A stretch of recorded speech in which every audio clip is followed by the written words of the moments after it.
All right, guys, one more center video, and I usually don't do this, but basically we're going to talk about some guys that are currently projected to not get drafted, which I know sounds a little bit weird. Why would you spend time talking about guys that are not likely to be drafted?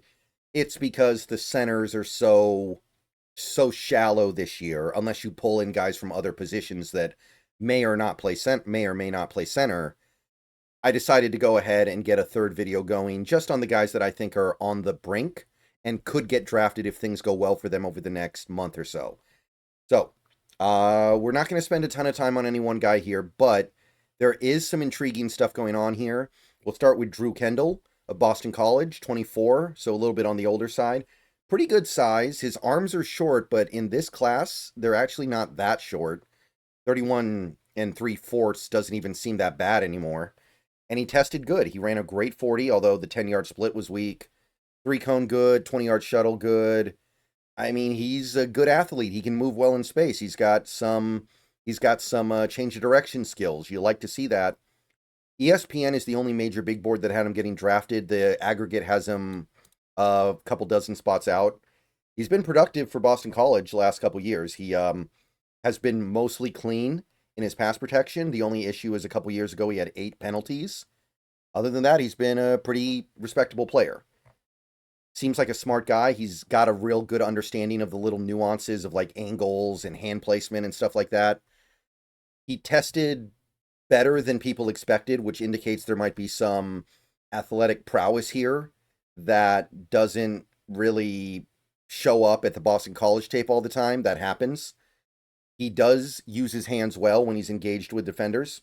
Has shown good ability when on the move, so good zone scheme fit. And his father played football, Kendall. So that's always valuable.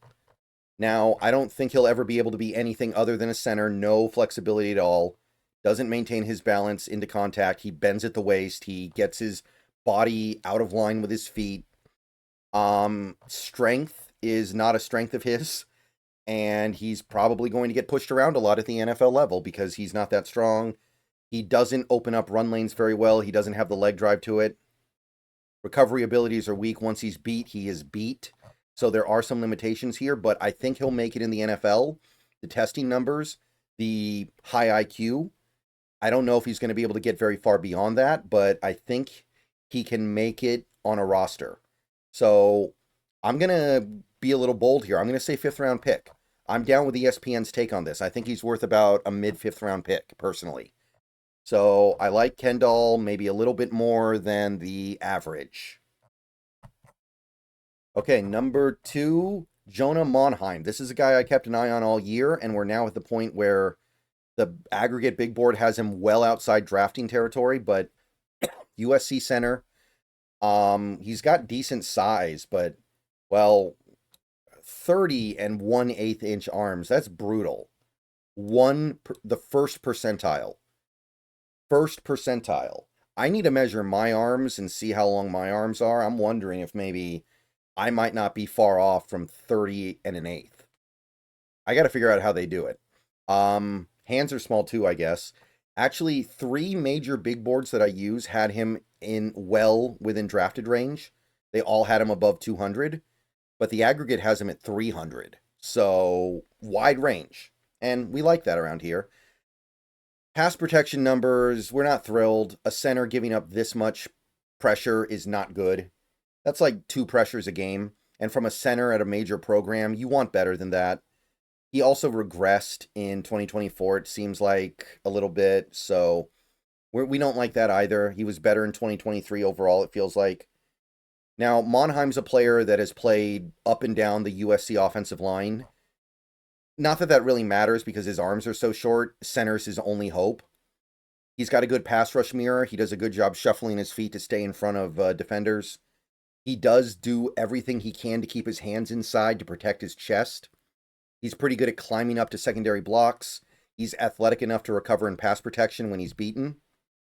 So there is definitely some upside here. There is a little bit of prowess, a little bit of ability. But at the end of the day, he's small. He's got short arms. He's not very rangy. He doesn't have the ability to like really go outside of his frame to hit his target. He's definitely center only. He's a guy who will win the rep and then lose it because he can't maintain engagement because his arms are too short. Run blocking is very suspect. Never going to be much of a run blocker because of the lack of leg drive. So physically, there's not a lot here. He's just kind of forgettable. There's nothing over the top about him to overcome his arm length, and the arm length is so bad. It's just such a handicap to try to overcome here. So practice squatter. I don't think we need to draft him. I don't think anybody should draft him. I think he's a practice squad guy. And it's too bad because I had my eye on him this year, but man, that's too much. We were already pushing it with some of the previous guys, but this is really, really getting down to it. Okay. Jacob Bayer of Arkansas State, decent size. Good, he didn't go to the combine, so I didn't get full data. Database has him undrafted. CBS and ESPN actually both had him drafted, though. Numbers are pretty good, not great. You'd like better because he's playing at Arkansas State, a smaller school, but the numbers are not too bad.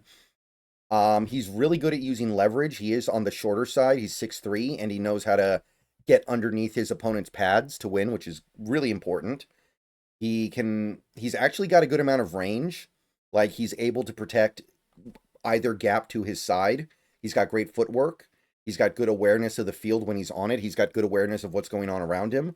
And he's good at pointing out blitzes and setting protections for his offensive line. So he's got the smarts that you look for an offensive lineman, especially a center. Now, there's nothing much to say about him athletically. He's not a very good athlete, and he doesn't really have the ability to get drive in the run game. He doesn't have the leg drive. He doesn't have the ability to open up holes, and he just plays kind of stiff. He looks a little stiff when he's in space. So he doesn't have the muscle to be a gap lineman, and in space, it's not, I don't know. His footwork is good. It's just physically, it seems like he's not totally comfortable in his body. I do think he'll be a fun backup in his own scheme because there is some stuff that he brings to the table there, but even there, he's not great. Physically limited, but he could be like an Oluwatimi maybe, where he's capable of overcoming it a little bit. And as long as you don't ask him to be like a mauler, I think he can be serviceable. So, 6th round pick. I don't think he'll ever be more than a decent backup, but that's worth something in this league. You need backups. Last guy, last center of the year, unless somebody pops up on the radar late, is Cooper Mays. Cooper Mays of Tennessee. 24. He's definitely small, very small, sub 300 pounds, well sub 300. Arms are actually not too bad, though. 32 and a quarter, that looks like paradise right now. Some of these centers would love to have 32 and a quarter arms. None of the big boards had him getting drafted. The aggregate had him sub 300, so he's got a lot of work to do, but physically, you can kind of see something coming together here, even if he may end up being another Joey Hunt because he's so small. Production the last 2 years at Tennessee was okay. Again, it's hard to evaluate some of these Tennessee players because of the way Tennessee runs their offense. It's a lot easier for some players to execute. He's good at setting protections and processing information, so he's a smart football player. I think that he will be somebody that you can count on to really call out your protections, and also somebody that will know how to pick up stunts and blitzes and twists and blah, blah, blah. He works well in space, blocking linebackers. He's a good climber. He's a good guy on the outside. He latches on firmly once engaged. He's got a nice firm latch. He sinks his hips to win the leverage battle, so understands leverage, uses his short height well. And he's another guy that had a father that played in the NFL, I believe. So we've got that edge here. He is very small, and that's hard to ignore. 295. He gets bull rushed out of the universe at times. He gets bull rushed out of the picture. He's mostly hopeless trying to clear out run lanes. He does not have leg drive to do it. So he's weak. He's physically weak, which is what you would expect for an undersized center. His chest exposed. He exposes his chest by keeping his hands wide. And there's also some concerns with him medically. So that has to hurt. He's probably too small to make it, but in the right situation, I think that he could at least make a roster. I think that he is a high effort guy. I think that he won't be easy to keep out of the league. And I think that whatever is out there for him to get, he's going to get. So I'd go 7th round on him. I'll say he's worth a draft pick, but barely. All right, that's it for center this year, guys. See you guys later. Go Hawks. Let me know what you think. Let me know if you guys think I missed anybody. Let me know how you feel about these guys. I know these guys are not super interesting. I mean, they'll be lucky to get drafted, but there's still probably something of value here. We just have to try to find it.